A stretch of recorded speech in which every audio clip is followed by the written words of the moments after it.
A police standoff is impacting law enforcement, the loved ones of those involved, and the surrounding community in Fairfax. The family of a missing woman says it started with a welfare check over the weekend. Police found that woman pleading for help, and they say the person accused of abducting her, another woman, drove off.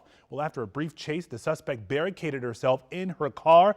That was more than 30 hours ago. Now, at this hour, part of Richmond Highway is still shut down because of that standoff. Our Matthew Torres has been on the scene all day. He joins us live now with an update. Are they making any progress at all, Matthew?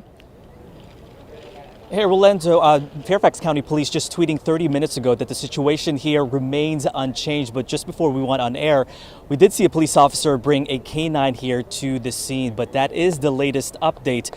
No doubt this standoff has been a big nuisance for neighbors in this area. They are frustrated that the road is closed. They are frustrated that they had to wake up to loud noises this morning and that businesses, some of them having to shut down for the day. But the big goal for Fairfax County Police right now is to get this woman out of her SUV safely. What's making this situation intense is that she is armed with a gun. At times you think negotiators were making progress earlier today, but again, 30 hours later, we are still here and the woman is not budging. The standoff began around 11 o'clock yesterday morning. Overnight, police having to use loud sirens and flashing lights in an attempt to get her out.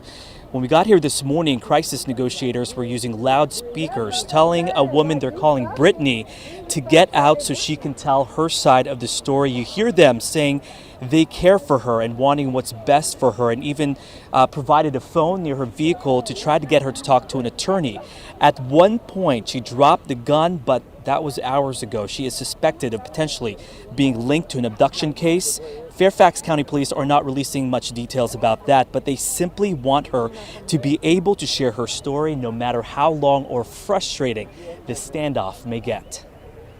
We really appreciate their support and a lot of their understanding in why we are taking the time that we are. This could be somebody else's daughter, somebody else's sister, somebody else's mother, and I think all of us would want the same lengths that we are going to be extended to their family member. Now, of course, the SUV is still here, surrounded by 4 armored vehicles, and police did acknowledge that the woman inside has made an Instagram post, and in that post, she is claiming that any allegations of abduction or anyone being in danger are simply not true. Of course, we will keep a close eye on what develops here, but police are expecting this to be a long night.